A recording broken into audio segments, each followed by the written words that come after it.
The shelling coming just one day after Moscow blamed Ukraine for an attack on a bridge that connects Crimea, an annexed region by Russia from the Ukraine, to Russia itself. NBC's Cal Perry joins us now from Ukraine's capital city of Kyiv. Cal, what can you tell us about the latest in this development? Hey, Dom, so this was a massive volley of rocket fire striking across the country. At least 83 rockets and or drones reported by Ukrainian defense officials, some 41 of them shot out of the air. So about a 50% rate there of shooting out those rockets and drones. The other half, of course, impacting their targets. Some of those targets, residential targets. You can see there on the left side of your screen, or excuse me, on the right side of your screen. That is aftermath from the Capitol here this morning. At least 8 people dead in the Capitol, another 24 wounded. We're told that there are still some people stuck under rubble. Rescue services obviously trying to make their way to those scenes now. To the eastern part of the country, the city of Kyiv taking a number of strikes as well. The city of Rivne in the center of the country, at least 5 dead there. That death toll expected to rise. And all the way to the west of the country, Dom, the city of Lviv, normally a calm city, some hundreds of miles away from the fighting. Strikes taking place there, hitting infrastructure targets. The power in that city at this hour, we understand, is out. Right now, where I am in the capital, the streets are deserted. People are huddled in the subway.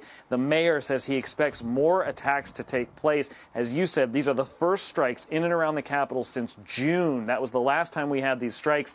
This follows that strike on the bridge in Crimea. People expected there to be some kind of reaction, Dom, but this is a very, very large response indeed. So Cal, this is a good point, because what I was going to ask you, and you just kind of answered it for us here, is how much of this is in retaliation for what Moscow claims to be the attack on that big bridge that connects Russia with Crimea. And also, Cal, that the added dynamic here for many reports saying that Ukraine has made sizable advances in taking back territory from Russia in some of those eastern regions near Kharkiv and elsewhere in the east.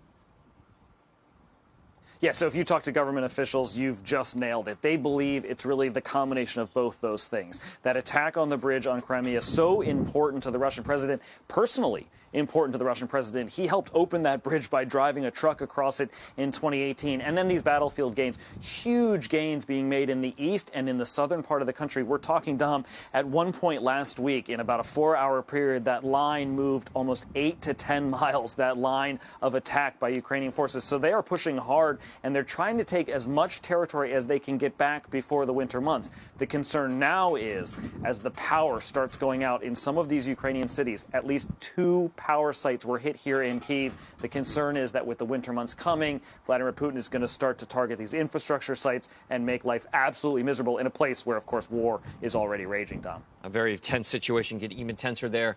Cal Perry live in Kyiv. Thank you very much. Stay safe, sir.